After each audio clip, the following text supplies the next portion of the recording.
Bienvenue sur la troisième vidéo de la série Dynamique des fluides numériques intitulée ANSYS Workbench prise en main.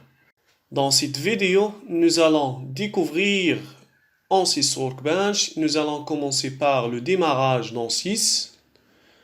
Ensuite, un aperçu sur l'interface ANSYS Workbench qui est constituée premièrement de la barre des menus, deuxièmement la boîte à outils, troisièmement, les propriétés du schéma de projet et le schéma de projet où on doit réaliser le projet. Ensuite, la création d'un projet, soit selon les systèmes d'analyse, c'est-à-dire le projet, il regroupe les différents sous-logiciels, la géométrie, le maillage, la configuration au niveau Fluent ou CFX, les solutions et le post-traitement. Donc les différents logiciels sont regroupés dans le même système, ou bien selon les systèmes de composants, c'est-à-dire les sous-logiciels. Par exemple, la géométrie, on va l'étudier à part. Ensuite, on rajoute le sous-logiciel maillage. Ensuite, on rajoute un sous-logiciel, par exemple, Fluent. Et on peut rajouter d'autres types de maillage. Je peux travailler en utilisant toujours la même géométrie. Je peux utiliser un maillage 1, maillage 2, etc. Passons directement au logiciel. Je cherche mon logiciel ANSYS Workbench. Je lance. Lorsque le logiciel se lance, vous avez une fenêtre qui s'affiche. C'est le guide de démarrage. C'est une fenêtre qui permet de vous aider c'est-à-dire dans l'utilisation de votre logiciel. Donc moi je vais dire que je ne veux pas que cette fenêtre s'affiche à chaque fois. Sinon, si vous voulez que cette fenêtre s'affiche, il va vous aider dans c'est-à-dire votre manipulation du logiciel. On peut aller à options, par exemple afficher la boîte de dialogue, guide de démarrage, OK. Comme j'ai déjà dit, vous avez dans l'interface ANSYS Workbench, vous avez d'abord la barre des menus, c'est-à-dire fichier, afficher, outils, etc. Vous avez aussi la boîte à outils, où vous avez les systèmes d'analyse. Dans la boîte à outils, vous avez les différents logiciels, soit les logiciels qui sont groupés. Donc vous avez ici dynamique explicite, dynamique rigide, etc. Vous avez au niveau mécanique des fluides, vous avez CFX, Fluent, Polyflow, etc. Vous avez au niveau structure, secteur transitoire, statique. Au niveau thermique, vous avez thermique stationnaire, etc. Donc vous avez les différents logiciels, mais sous forme de système complet. Sinon, si vous cherchez seulement ce logiciel, par exemple, je cherche seulement CFX, ou bien Fluent, ou bien je veux travailler seulement sur le maillage, ou bien ICM-CFD, c'est un logiciel de maillage, la géométrie, je veux utiliser seulement la géométrie, etc. Ce sont donc des composants du système. Si vous avez des systèmes personnalisés, vous pouvez personnaliser vos systèmes selon votre choix et ils vont s'afficher à ce niveau-là. Et dans le quatrième groupe, vous avez l'exploration de la conception. Vous avez fait une conception, vous cherchez à analyser cette conception, par exemple l'analyse sigma, la corrélation de paramètres, l'optimisation, etc. Et à ce niveau-là, si vous cherchez une information à l'extérieur. Et dans la troisième interface, vous avez les propriétés du schéma de projet, les propriétés de chaque schéma que vous avez choisi. Et dans le quatrième interface, c'est le schéma du projet. Supposons par exemple à ce niveau-là, vous n'avez pas trouvé par exemple un logiciel. Donc je vais venir ici, personnaliser, et je vais chercher un logiciel, par exemple calcul méridien, je vais le cocher. Donc il s'affiche ici directement, calcul méridien. Autre exemple, diffraction hydrodynamique. Donc, des fractions hydrodynamiques aussi s'affichent, etc. Donc, vous pouvez chercher dans ce menu-là pour personnaliser votre boîte à outils. Vous avez aussi un bouton important. C'est le bouton qui vous montre l'état d'avancement de votre logiciel. Si le bouton il est en bas avec une couleur verte, c'est que votre logiciel il est prêt à être utilisé. Sinon, s'il est en haut avec une couleur rouge, c'est-à-dire que le logiciel est en train de tourner ou bien de charger un sous-logiciel. Nous avons aussi l'affichage au niveau fichier. Nous avons, si vous voulez créer un nouveau projet, ou bien ouvrir un projet, enregistrer le projet, importer ou archiver un projet, nous allons voir c'est quoi l'archivage d'un projet, etc. Et vous avez quitté. Au niveau affichage, vous avez ce que vous cherchez, c'est-à-dire la manipulation de votre menu en général. Ça, est-ce que vous voulez afficher la boîte à outils, le schéma de projet, etc. Au niveau outils, vous avez options, donc préférence de licence, saisir les informations, lancer le mode options. On va entrer dans l'option. À ce niveau-là, vous pouvez personnaliser votre logiciel toujours. Au niveau gestion de projet, les messages, là où il doit s'enregistrer, etc. L'apparence, vous pouvez changer les couleurs de l'arrière-plan, les couleurs de différents éléments. L'option régionale, si vous voulez changer la langue, vous avez aussi l'anglais, le français, etc. Les interactions des graphiques, c'est que quels sont pour manipuler le projet ou bien pour manipuler l'élément, comment vous cherchez à le manipuler. La roulette de la souris si zoom, bouton central pivot, etc. Donc vous pouvez changer même les interactions, les raccourcis si on veut dire. Vous pouvez changer vos raccourcis. Aussi processus de résolution, les extensions, si vous cherchez à ajouter une extension, le CFX, au niveau Fluent par exemple, vous pouvez faire une configuration au niveau Fluent, au niveau maillage aussi, donc configuration au niveau maillage, etc. Donc je mets annuler et je passe par exemple aux unités. Soit vous utilisez le système international, soit vous utilisez la métrique, kilogramme, mètre, seconde, etc. Ou vous pouvez utiliser une autre métrique, soit le système américain, l'Inch, pound, etc.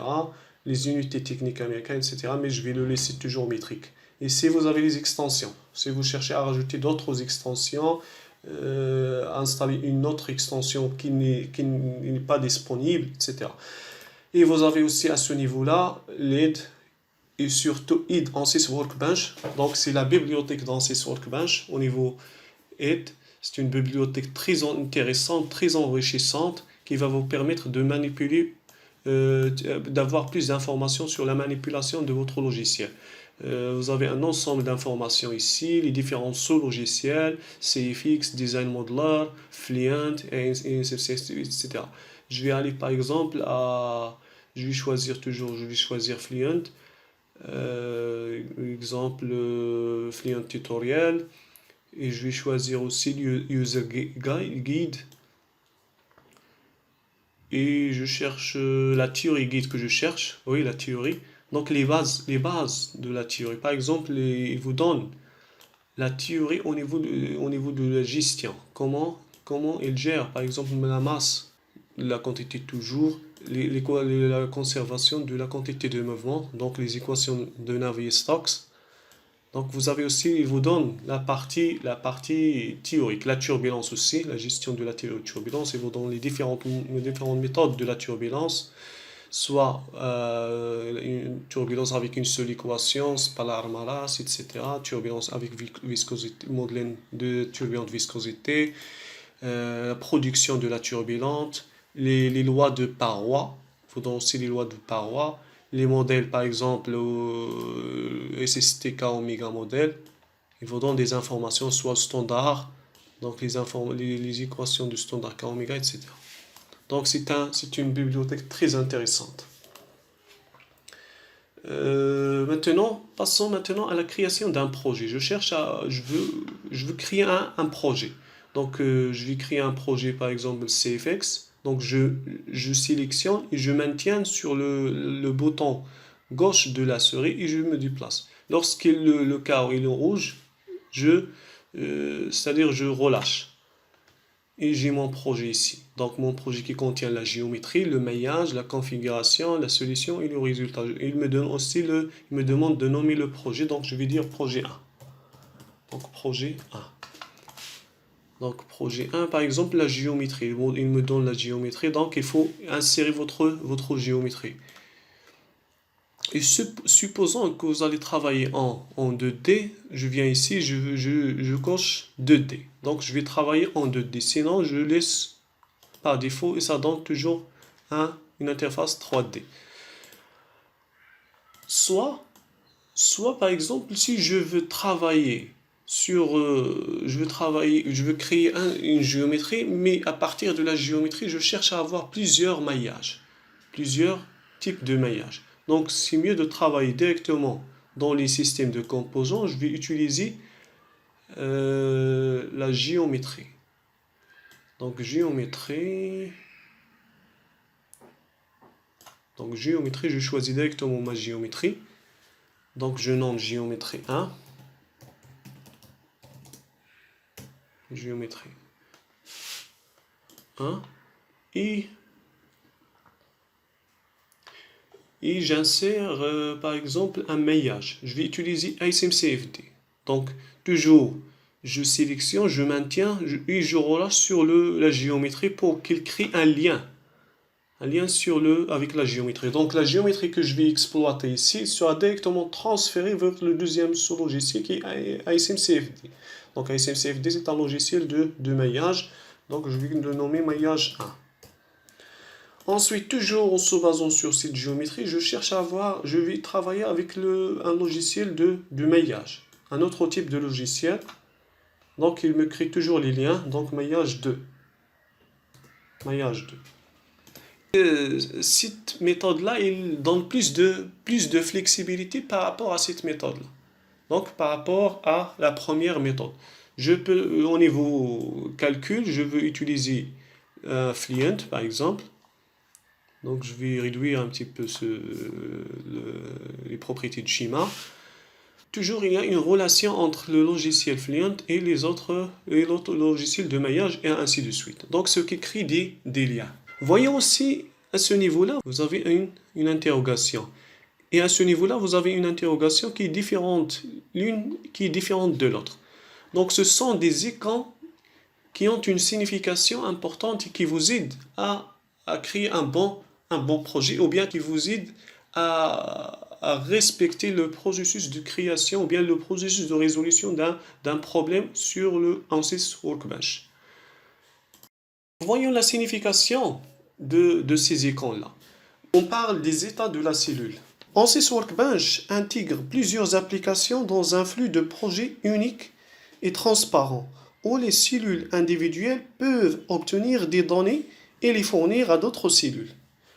En raison de ce flux de données, l'état d'une cellule peut changer en réponse aux modifications apportées au projet. ANSYS Workbench fournit des indications visuelles de l'état d'une cellule à un moment donné via des icônes comme celui-ci. C'est-à-dire nous avons une icône qui est différente de l'autre, donc nous avons un ensemble d'icônes. Vous avez des interrogations, nous avons des flèches en vert, nous avons plusieurs symboles au niveau des icônes. ANSYS Workbench fournit des indications visuelles de l'état d'une cellule à un moment donné via des icônes sur le côté droit de chaque cellule.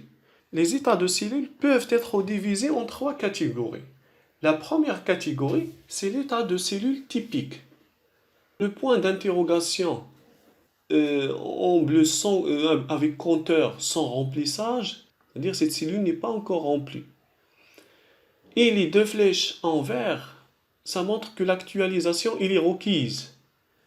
Et le point d'interrogation en bleu avec remplissage, vous avez une attention qui est requise.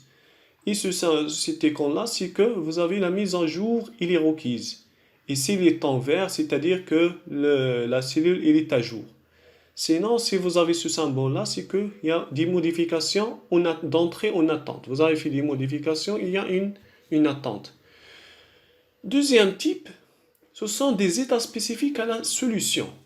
La première icône, c'est qu'il est interrompu et la mise à jour, il est requise. Deuxième icône, c'est qu'il est interrompu et à jour. Et la troisième icône, c'est que la cellule il est en attente. Les derniers états de cellule, ce sont les états de défaillance. Si vous avez cette icône, les 2 flèches qui se croisent avec une croix en rouge, c'est que l'actualisation a échoué. Donc il faut refaire l'actualisation. Si vous avez cette deuxième icône, c'est qu'il y a l'échec de la mise à jour. La mise à jour n'a pas été réalisée avec succès. Donc la mise à jour, il faut refaire la mise à jour. La troisième icône, c'est que la mise à jour est échouée. Vous avez une attention qui est requise. Si on cherche à enregistrer notre projet, on voit que à ce niveau-là, nous avons le projet, il est non enregistré. Donc vous avez deux méthodes. La première, c'est d'enregistrer sous.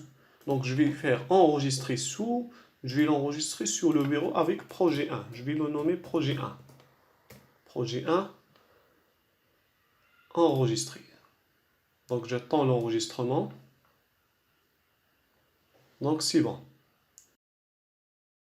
Je peux voir que j'ai trois dossiers. Donc j'ai un premier dossier qui contient des sous-dossiers. J'ai un deuxième dossier qui contient d'autres sous-dossiers. Et j'ai un troisième, ou bien un troisième fichier. Lorsque je veux transporter ou bien je veux envoyer ce fichier-là, il faut envoyer les trois. C'est-à-dire, si par exemple vous cherchez à envoyer par mail ou bien à utiliser dans un autre logiciel, il faut utiliser les trois. C'est-à-dire, c'est pas suffisant de prendre seulement ce fichier-là, parce que ce n'est pas suffisant. Deuxième méthode, c'est que je vais chercher à regrouper les différents dossiers d'enregistrement dans un seul fichier. Donc, je vais utiliser archiver. Donc, archiver. Et vous pouvez voir que l'enregistrement sera sous une extension de WBPZ. WBPZ. Donc, je vais dire toujours c'est au bureau enregistré. Donc, oui, sélectionner les éléments optionnels archivés. Oui, archiver. Un seul projet, j'ai un seul fichier. Donc lorsque je peux envoyer ce fichier-là avec les différentes extensions dont il dispose. Par contre, si je veux envoyer un fichier, je ne peux pas envoyer seulement l'extension WBPG, ce n'est pas suffisant. Il faut envoyer les différents sous-fichiers. C'est pour cette raison qu'on utilise archiver avec l'extension WBPZ. Par ce point-là, je clôture cette vidéo. Merci et à bientôt.